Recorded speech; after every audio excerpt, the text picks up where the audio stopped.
شروع می شود و در کانال آزادی ویدیو در یوتیوب مستقیم ما را تماشا کنید و نظر و اندیشه های خود را همان لحظه به ما بفرستید. برای بهتر شدن برنامه کمک می کند. در برنامه امروز که تا کمتر از 3 ساعت دیگر شروع می شود درباره اعتراض ایران به بیانیه دولت تاجیکستان صحبت می کنیم که گفته است بعضی از آنهایی که در قتل وحشتناک سیاحان خارجی در دنقره دست داشتند در جمهوری اسلامی ایران آموزش دیدند. تاجیکستان چی گفت و ایران چی جواب داد در برنامه خبری به شما میگوییم. و به مرزی تاجیکستان و ازبکستان هم می رویم که یک زمان تجارت در گذرگاه های سرحدی دو کشور اندک به مشکلی روبرو شد. کمیته گمرک تاجیکستان گفت حالا آوردن و بردن مال و کالا به دو طرف آسان تر شده است. چگونه؟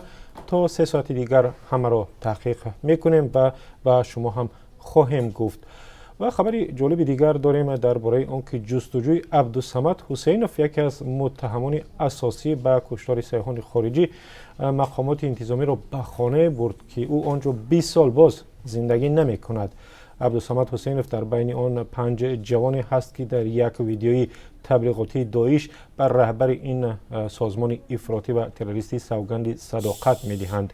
و از منطقه گزارش داریم از قزاقستان. در قزاقستان زنی قزاق تباری را از تالار دادگاه آزاد کردند که از چین فرار کرده بود و به قزاقستان آمد و این خطر وجود داشت که او را دیگر باره به چین بفرستند و در آنجا به قتل محکوم شود.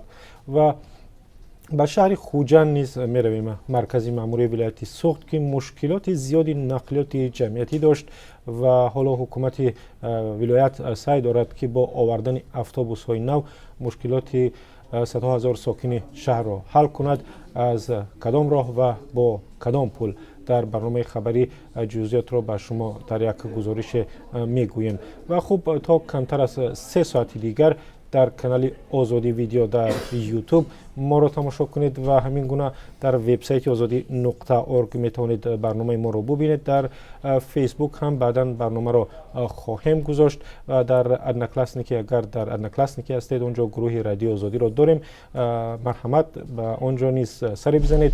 برنامه های خبری رادیو آزادی را نیز در آنجا پیدا میکنید و می توانید مستقیم هم در آنجا ببینید. خب تا کمتر از 3 ساعت دیگر برنامه ما ساعت 1 به وقت پراگ، ساعت 4 به وقت دوشنبه شروع می شود. در مسکو باشید پس ساعت 2 ما را منتظر شوید در شبکه یوتیوب در کانال آزادی ویدیو و هم در صفحه رادیو آزادی azadi.org.